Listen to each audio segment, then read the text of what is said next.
Hey guys, so today I'm going to be looking at more Am I Wrong stories. So yeah, let's just get right into the video. When I was 8, my parents bought me a piano and signed me up for lessons. I was super excited because I love music. Over time, I kind of became known as the piano guy at school. I play at school concerts, accompany the school jazz choir, and play once a week for the residents at a couple of retirement homes in our town.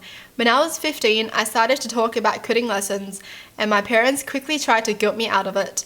I told them I wanted to try other things, and that between piano and studying, I didn't have much time left for other extracurriculars. My dad proposed a deal. If I kept playing and taking lessons until I reached level 10 RCM, Royal Conservatory of Music, and continued to keep my grades up at school, he would buy me a new car of my choice. I jumped at it and we shook hands on the deal. I should explain that my family is well off financially. I have a very privileged life, but I wouldn't say I've been spoiled. If I ever want a luxury item like a new phone or game console, I have to buy it myself with my money I've saved from summer and after school jobs. I should also explain that my dad's big on loopholes. When we compete, he always finds a way to win, and when I do it, it doesn't count because of some loophole. It drives me nuts, but he thinks it's hilarious. Whenever I complain about him not playing fair, his answer is always the same: life isn't fair. So, because of our deal, I kept up with my lessons. I spent about 1 to 2 hours a day on piano, while keeping my grades up. Last summer, I took my level 9 RCM exams and passed, fulfilling my part of the deal. I told my dad I'd chosen the BMW X5 plug-in hybrid SUV. A couple of months ago on my birthday, I came downstairs for breakfast, and my dad told me there was a surprise waiting for me in the garage. I ran out, and sitting in the middle of the floor was a 1/24th scale toy BMW X5. My dad burst out laughing and said, "A deal's a deal, so as promised, here's your brand new BMW." My heart absolutely broke. I asked if he was being serious, and he said I couldn't seriously have expected him to buy a 17-year-old a real brand new BMW, and that we could discuss getting me a reasonably priced used car. I said we had a deal and I fulfilled my end of it. He said he did too, since I never said that car had to be full size and drivable. I said he wasn't being fair. His response: life isn't fair. Ever since this happened, I've been distant with my dad. I honestly feel like he betrayed my trust and that he deliberately made a fool out of me. He keeps bringing up the idea of a used car, but I told him I'm not interested, which I admit is kind of petty. I have enough money saved that I can buy a cheap used car myself, and I just feel like if I accept one from him now, it's like saying that breaking his promise didn't matter and that he didn't do anything wrong. Obviously, this guy is not wrong, right? Like, the person posting this is not wrong because, you know, they had a deal. A promise is a promise, and he really thought he was gonna get the car that he wanted, right? That's what his dad said. You know, if he does all this, he could get the car of his choice. And his choice was the BMW. But the dad decided to change his choice to a toy car instead. But I still kind of like the fact that the dad was like, we can get you a car, but just a cheaper car. Because I do feel like for a 17-year-old, if you haven't been driving for too long, you should drive a cheaper car first. But obviously the dad is wrong for not keeping his end of the deal. But I also feel like it's not that big of a deal either, if he's gonna get a car anyways. Right? Maybe I just feel like that because my family was not well off and I would have never gotten a car. So I feel like the dad is being reasonable, but it's just the fact that he broke his promise, and it's the fact that this dude tried so hard to do everything, right? And he was so excited. So I feel bad for him, but at the same time, I feel like he just should accept the other car that the dad wants to get him. Just not too expensive. Am I the only one who feels like this? Alright, moving on. My husband and I recently bought a new home together. His mum started pestering us for a copy of the key in case of an emergency. I told her about the rule we have and that it's only residents get to have a copy of the key. She kept complaining and even got the whole family involved. Last week, she demanded a copy of the key sent to her. I decided to grab the copy of the key to her house that my husband was keeping for years and sent it to her with a note saying, "Only residents get a copy, so this copy is for the home you reside in." She was beyond livid about it. She told the family and I was called names. Now hubby is complaining about how I escalated and made a mistake by upsetting her further instead of just sticking to no. What the heck? Wow, she's gutsy, man. She's ballsy to do that to her mother-in-law. Crazy. That's funny though. I like that. But I would never do it. But I like it. You want house keys so much? Here are your own house keys. To get this out of the way, I'm a flat-chested girl. I suffered from health issues and growth problems, so I'm small, but I'm proud of myself. My fiance and I went over to his parents' house for his niece's birthday. I wore a sweetheart-shaped dress, and my sister-in-law, who always comments on my chest, saw the dress and went like, "This dress needs boobs, you ain't got any." I ignored her, but then at dinner she asked if I was planning on getting a plastic surgery before the wedding so that I don't ruin the wedding dress. I found this offensive, especially when others were watching.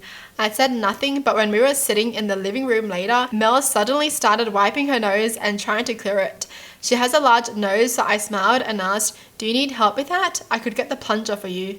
She was stunned and the room got awkward after her husband was laughing. She was fuming and told my fiance that I stepped out of the line and ruined her daughter's birthday with my words that humiliated her. My fiance said I shouldn't have caused a scene after his parents told us to leave. I explained how her comments made us feel, but he said she said it out of concern, but my comment was out of hate. Now she's expecting an apology. Did I go too far here? The fiance said her comment was out of concern? What concern? Like, you don't comment on someone's chest out of concern? What the? This dress needs boobs. You ain't got any. That's out of concern?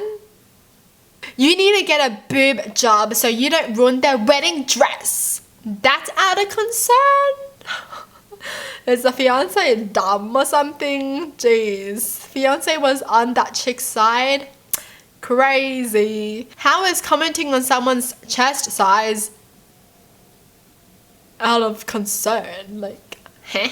This person did well. She stood up for herself when no one else did. Like, as if no one said anything. No one was like, shut up. Shut up because your face ugly, but no one's saying anything about it. Always feels so weird when these people are always on like the opposite person's side, like the person who's wrong. Crazy. Like, if that was my man and he's not standing up for me, I'm out of there, dude. I can find someone better than that. The gist is this. I lost my mum to a long-term health issue when I was 10. The cost of treatment drained my parents' finances, and it was just dad and me after mum died. No extended family. Dad started dating when I was 12 and he met Jane. After a few months, he told me her son had a form of brain cancer and was very sick, and that they were getting married and he would be helping to take care of her son. We went from 2 in a tiny bedroom house to a 4 in a tiny 2-bedroom house, and me sharing with a terminally ill toddler I didn't know. We had to make so many changes. No more takeout, which was a once-in-a-month treat before that. I had to stop my only extracurricular activity. No friends over because noise bothered him. No space that was just mine. No extra money for celebrating birthdays and Christmas. When I was 15, Dad and I got into a huge argument because I was never home and was always saying no to helping Jane take care of her son. When I told him how much I hated the situation, he looked me in the eye and told me to grow up. He also told me that I was old enough to understand that life wasn't always easy or fun and that a rougher life can build character. He told me we grew our family, which was a good thing, and one of the consequences of that sometimes is having less, but that it was worth it for the extra love. I told him that was bullcrap. He told me I was not his whole life and he was not going to stop doing what he wanted to do because of me.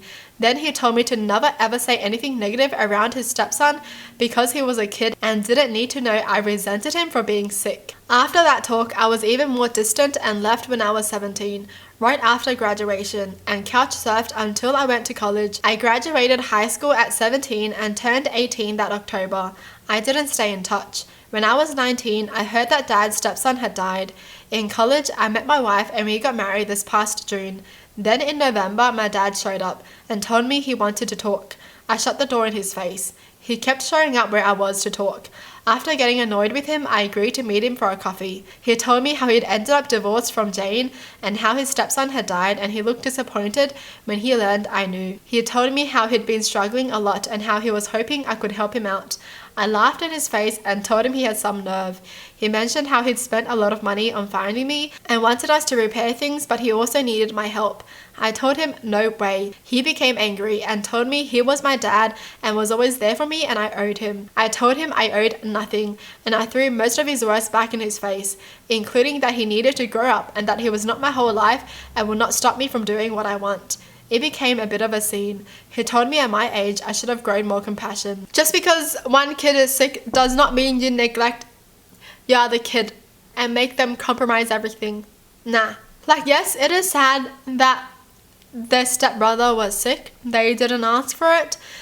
Obviously, very, very sad, right? But this person did not ask for the dad to not love him. This person did not ask for the mom to die at a young age, and then their dad doesn't even care about them. They didn't ask for any of that. So, you know, where's the compassion for that then? Their only dad literally told them, my life does not revolve around you. Don't tell me what to do, blah, blah, blah, blah, blah. If you decide to have a kid, your life revolves around the kid. Okay, obviously your kid is not your whole life, but your life does revolve around the kid before they turn 18, obviously. The audacity the dad had to just come and try to meet him again just to, you know, get some money or something, honestly. Kid, I actually realized that, I need a kid so he can take care of me. Well, that's it for the video. Hope you guys enjoyed. Tell me in the comments down below what your thoughts are. And as always, thanks for watching. Hope you guys liked it. And I'll see you guys next time. Bye!